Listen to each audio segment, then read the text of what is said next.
Well, everybody, before I get into finally listing my top 10 favorite matches for the month of May 2017, I want to do a little bit of catch up, talk about some of the stuff that happened this week in professional wrestling, and talk about some stuff that's happening this weekend. That'll cover Extreme Rules, the build up to Great Balls of Fire, which is a completely horrible name for a pay-per-view.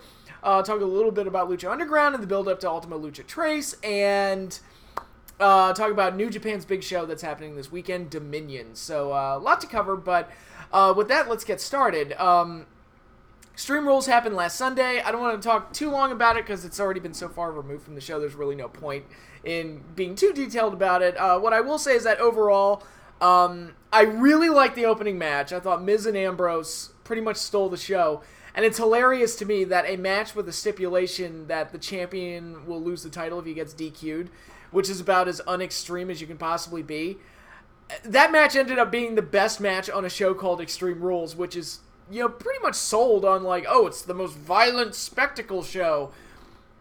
Which, in the PG era, it's really not. And honestly, like, the show as a whole, as far as the violence goes, it was pretty pedestrian and, like, not outside of the norm of what you'd expect to see on any other pay-per-view. But, the match that's technically the least extreme, I thought was the match of the night. I thought, they took advantage of the stipulation. I thought they did some creative stuff with it, and it made for a fun and exciting match. And Miz and Ambrose tore it down, I thought. Miz is great. The follow-up on Raw the next night I thought was great. I can't praise him enough. I think he's terrific. And, so I really liked that match. Main event was good. It was fairly typical for me, as far as like what you expect to see out of multi-man matches. It's like, you're going to get the sequences where two guys are in the ring and then they trade places and then it just keeps going until the match is over. And you get your big spots that these matches are known for, and it was fine. It was a perfectly good main event. Samoa Joe got the win, which I actually predicted in the previous video. And it was I think Samoa Joe and Brock Lesnar is at least a fresh match that we've never seen before, so it's a little bit more interesting than, the matches that we've seen 100 times. I think it could be interesting. Those of you who've been watching me this year know I haven't been that impressed with Samoa Joe in the WWE, but this is a pretty big scenario and a chance to really, like, light a fire under everybody involved creatively. So hopefully the match goes well, and hopefully the build-up continues to be good. I like the segment where Joe choked out Paul Heyman. I thought that made for a really nice segment overall, nice build-up to the match, and hopefully the match goes well. I think Joe has absolutely no chance of winning. Well, I'll say minimal chance of winning, and I'm only saying that because we all know it's going to be Roman versus Lesnar, so, it's we're gonna get that. If not at Mania, then we're definitely gonna get it sometime in the interim. So to me, Joe going over is pretty much a formality at this point, or Joe not going over is pretty much a formality at this point. So I don't expect a title change here, but it's a fresh match that have got some people legitimately intrigued. So kudos for that. The rest of Extreme Rules, it was there. I thought the Bayley-Alexa match was pedestrian as fuck. I don't mind the heel going over. I don't mind the heel looking strong in victory and building heat on the heel that way. But when they had Bayley cut that promo saying, it's like, I've been watching Tommy Dreamer and I've been watching Sandman and I know how to use a kendo stick now. I'm ready. And then she gets to the match and she looks like completely clueless and has no idea how to swing a kendo stick and is like second guessing herself the entire time. It just looked really bad and made the babyface look like kind of an idiot, and like she was kind of blowing smoke up her ass or something. And that match did not turn out well at all. It turned out so poorly. It's one of those situations like, is Bayley leaving? Like, they were just jobbing her out on the way out. Like, it's one of those, like, it made her look that bad. Which is fine if there's a way, if they have a storyline lined up to make it work, but they clearly don't. So it's just like they just made one of their faces look like garbage for not a lot of, like, not a lot of benefit coming out of it, but whatever. There was a mixed tag that was pretty much just filler. The steel cage match between the Hardys and Cesaro and Sheamus was okay. It was fairly typical of what I'd expect out of this type of match. A couple of crazy spots. Jeff Hardy, still a crazy son of a bitch, doing the friggin' whisper in the wind off the top of the cage. I thought the finish was a little... It felt staged, the way they did it. It felt like Matt Hardy was like deliberately slowing down just to make sure that the finish was timed perfectly, and it didn't look like something that was like naturally happening. Maybe that's just me being a nitpicker. I don't know. But I'm happy Cesaro and Sheamus won, if nothing else. Like, they were probably the preference at this point. Because it's like, if we're not going to get the broken Hardys, then it's like, well, there's not a whole lot of intrigue there then. And if this is an avenue to eventually get us to the broken Hardys, then all right, more power to you. So yeah, that match kind of just happened. Cruiserweight title match, submission match. It was there. I thought the finish was cool with Neville hitting the red arrow and then immediately transitioning into the Rings of Saturn, and I thought that looked really cool. But the match itself was just kind of, it was there. Got some finality on the show, I guess, because it looks like Bliss and Bayley are done. Neville and Aries are finally done, so we'll hopefully be getting some fresh matches moving forward. But yeah, this Extreme Rules overall. Book ended by two pretty good matches. I thought the IC title match stole the show. Everything else in between, I might even be forgetting a couple of matches, but the middle of the show, like all the interim matches until the main event, like left so little impact on me that I'm just kind of like, whatever.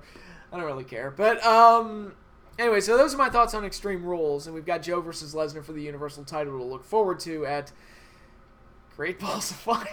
Which, how did they settle on that? I don't fucking Jesus. Man, I'm sorry, this is a terrible name for a pay-per-view. I mean, it's like, I remember making fun of, like, Hard Justice when TNA started doing that. I was like, that sounds like a prison porno or something. Like, that doesn't sound like that should be the name of your pay-per-view. And now I feel like I owe TNA an apology for making fun of their pay-per-view. And I was like, look, it can get worse. So, whatever.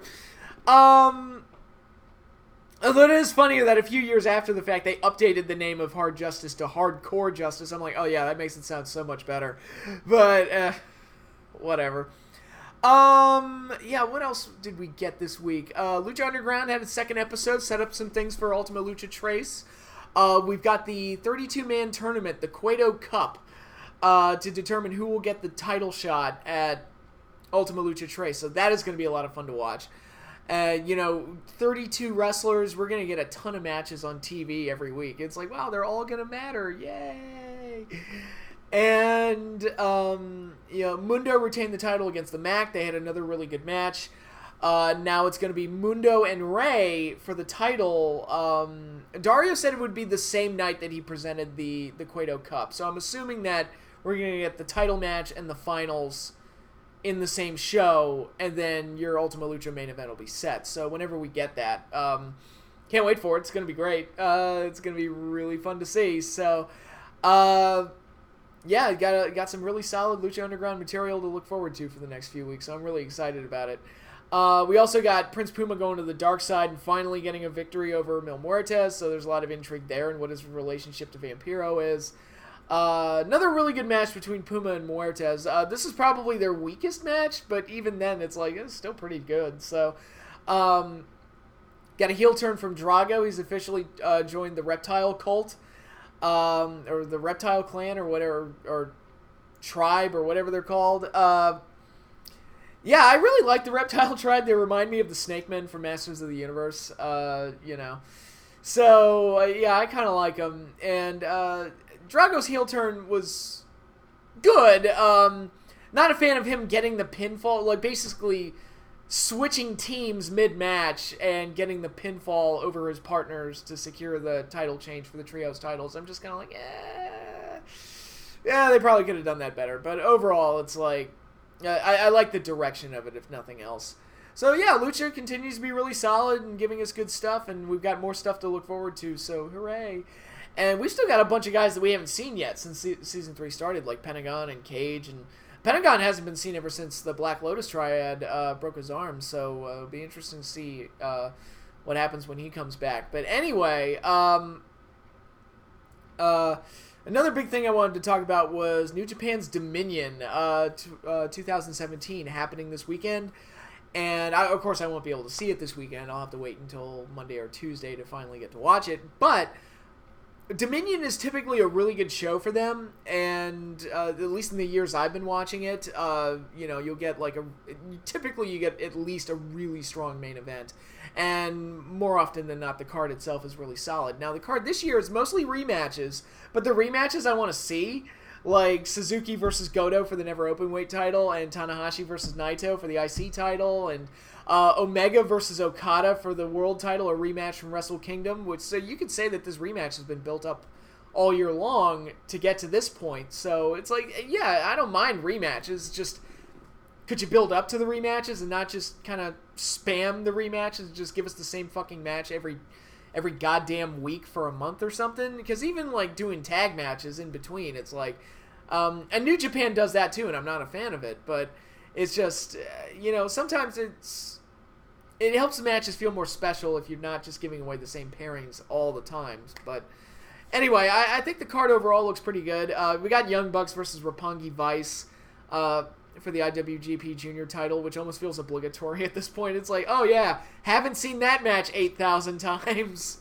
I feel like those are like the only two teams in the junior heavyweight tag team rankings, but we got War Machine defending the IWGP titles against the Guerrillas of Destiny. That should be a nice hard-hitting kind of power match. And, we've got Kushida, the winner of the Best of the Super Juniors tournament. Excellent match with Will Ospreay, by the way. I saw that and was like, wow, that was a terrific match in the finals. And he gets another chance to take down Takahashi, who beat him at Wrestle Kingdom and then humiliated him in the rematch by beating him in 2 minutes. So it'll be interesting to see how that match plays out. So there's a lot of good stuff on the show. I'm especially excited to see Okada Omega too. I really want to see that one. I want to see if Omega hits the One-Winged Angel on Okada and if that'll get him the win, because their first match kind of had that storyline going all the way through it where he kept going for the One-Winged Angel, but he just couldn't hit it. And I thought, man, if he actually hits it, that might be it. That might be like the thing that beats Okada. But we'll see how everything plays out in the rematch. But with all of that, all reviewed and previewed, let's talk about my top 10 favorite matches for May 2017. Got the list pulled up right here. My brand of the month, I'm giving that to NXT because in May they had another really strong TakeOver special that set up some great things for the future. Made me excited to continue watching NXT and just good stuff. So strength of one really strong show and some good storyline setups moving forward was enough to make me want to give NXT brand of the month. Okay. Now let's go. Number 10. I've got Cody versus Will Ospreay from ROH New Japan War of the Worlds Night 1. Not a terrific match of the year candidate or anything like that, but it was a unique pairing and one that I didn't expect to see. And I thought their two styles meshed very well together, and I thought it made for a pretty entertaining match. And I'm really high on both Cody and Will Ospreay, so I was really glad to see it. And then number 9, I've got Kevin Owens versus AJ Styles for the U.S. title from WWE Backlash. I think when I reviewed Backlash, I said this was the only match that left any kind of an impression on me, and yeah, that's about right. They had the match that you would pretty much expect them to have, just good, action-packed stuff. And some people didn't like the count-out finish. I was fine with it because I know it sets up rematches down the road. So, yeah, Owens and AJ just had a really good match. Match of the night on this pay-per-view, without question.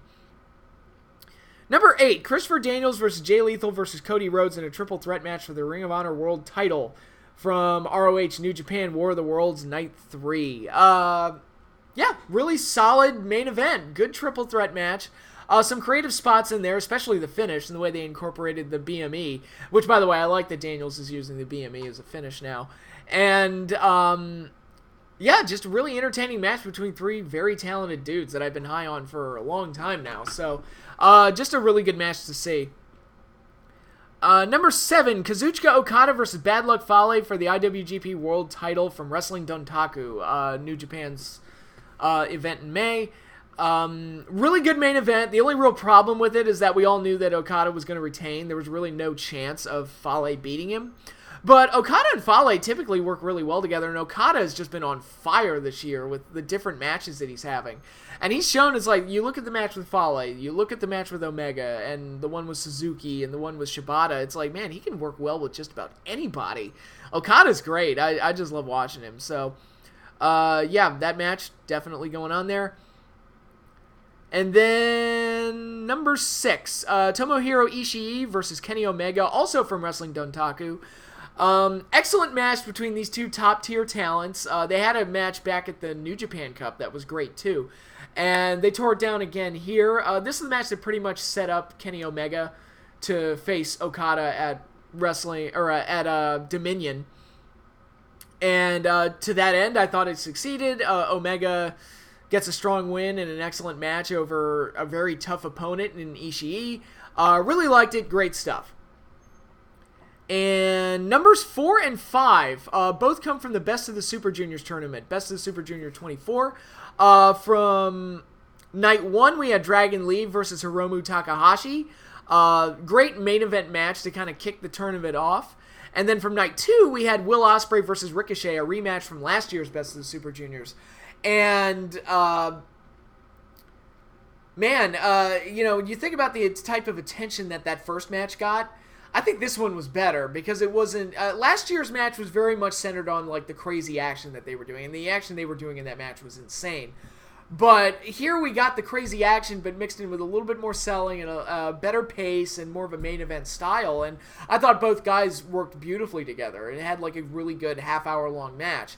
I already knew that Ricochet could do that because I'd seen him do it in various other promotions, and I saw him, he's Prince Puma in Lucha Underground, he's great. So, it didn't surprise me that he could have that type of match, but Will Ospreay is one of those guys I've been saying, is like, look, I think he's very talented, I think he's an amazing athlete, and I think he's something special, but he needs to, learn to sell a little bit and improve his pacing, and things that'll come with development. And I think this match showed that he has grown as a performer and has developed his craft a little bit far beyond just being a spot guy. I thought they had an excellent match at night 2. I would say better than the match they had last year, personally, because it was more in line with my personal tastes and the pacing that I like, but and you got the crazy action to go with it. So, it's like we got just about everything that we got last year, but with more stuff added to it, little touches and nuances that made it better. So I was completely happy with that match. Then number 3, I've got Johnny Mundo versus the Mack all night long in a battle for the Lucha Underground Championship from Lucha Underground's return. Season 3 restarted in May 31st, so they got this one right in at the very, very tail end of the month.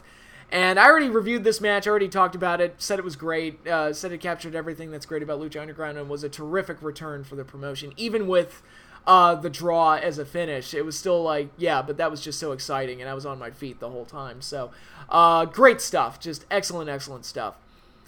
Now, numbers 1 and 2 both come from NXT TakeOver, the latest TakeOver special, and were both terrific matches. I actually had a hard time picking which one I liked more. I gave number 2 to Tyler Bate versus Pete Dunne for the UK Championship, which was an excellent match, action-packed, exciting, but still it had the classic wrestling elements. You knew who the face was, you knew who the heel was, you got somebody to root for, and you got somebody to boo. And I believe it set up Pete Dunne greatly to do some great things with the UK Championship. And I look forward to seeing what he does and what the WWE ultimately does. Hopefully they follow up on this well and we get some good stuff out of it. But number 1, Authors of Pain versus DIY for the NXT Tag Team Championship in a ladder match. They were given the main event spot, and I felt like this match accomplished so much from a storyline perspective that it was my favorite match for the month. And the big hook really was the DIY heel turn, or the Ciampa heel turn, I should say, the DIY split. And just terrific stuff, and I talked about that one spot. It was such a simple thing, but where Gargano shoves Ciampa out of the way and takes the ladder shot from Authors of Pain. And I said in my review, it's like, man, it didn't really play into the finish at all. I wonder why they did that spot. But then when you saw Ciampa beat the ever-living crap out of Gargano afterwards, it's like, oh, okay, yeah, now it works, because it's like, it makes Ciampa look like even more of an asshole because Gargano sacrificed himself for Ciampa, and then Ciampa turned on him after the match. It's like, wow, you motherfucker. He took the wrestling equivalent of a bullet for you. You son of a bitch. You know, with all the story things that they just accomplished here, especially with Authors of Pain, who are, by design, they're not fit for a match like this. So it created that interesting dichotomy between the two teams where DIY were in their element, and they still lost. But you had that storyline going all throughout the match where it looked like, well, how are the Authors of Pain going to do it? And they did it just by beating the shit out of them, which they typically do. But, yeah, I thought it was a great main event. I was glad that the tag titles got the main event spot. I'm glad that the gimmick match got the main event spot. You know, because that rarely ever happens anymore if you think about it. It's, you know, if you have like a big cage match or a big ladder match or something like that, it typically gets like the halfway point or something. Or if it's a pay-per-view like TLC or something like that, you'll get like 3 or 4 ladder matches, so it doesn't really matter. But here it's like, nope, it's like we've got one ladder match, and we're going to give this one the spotlight, and I thought it worked really, really well. So, yeah, very happy with that match, and that is my top 10 for May 2017. Finally, knocked it out. I'm all caught up on my videos. So, that is all you will get from me this weekend. However, I do want to point out, in 2 weeks, I'm leaving for my Maine vacation, or I'm heading up to Maine for my vacation, I should say. And, yeah, I'm really looking forward to it. It's going to be fun, but I won't be making any videos while I'm out of town, and I'll be gone until after July 4th. So, before I leave, I want to get out my next Star Wars review, which I have an interesting idea on what I want to do with that, but, I'm trying to figure out how exactly I'm going to work that one out. And also, I want to do my next classic match review. Don't know what that's going to be yet, but I'll put the poll on Twitter, let you guys know, and you guys will get to pick which classic match you want me to review. So, I'm going to try and get both of those out before I leave, and have a few other reviews, and, you know, I definitely want to review Dominion, and I'm going to be talking a lot of Lucha as well, some NXT as well. And as we get closer to Great Balls of Fire, we'll see if the Joe Lesnar build-up yields even more interesting results. So, yeah, a lot of stuff going on, and I'm really happy to sit here and talk about it. Oh, we've also got Impact Wrestling Slammiversary coming up. So, this will be a very interesting one, given that it's the first major show, you know, following the changeover in management. I have not watched the show from India yet, the latest episode of Impact Wrestling. I haven't watched it yet. Gonna check that out, and hopefully it came off well. I'm hearing positive things about it, so that's good. But that is all I have for you now. Stay tuned over the next 2 weeks or so. You're gonna be getting a lot of material from me before I head on out of here for 2 weeks. So yeah, in 2 weeks you'll be getting more material from me before I'm gone for 2 weeks. It's like, I don't know. I'm a confusing guy, especially past midnight on a Saturday or a Saturday. It's Saturday morning. Friday night. I'm a little sleepy, so forgive me. But anyway, goodbye everybody. Enjoy your weekend, and stay tuned for more because I've got plenty more coming up for you.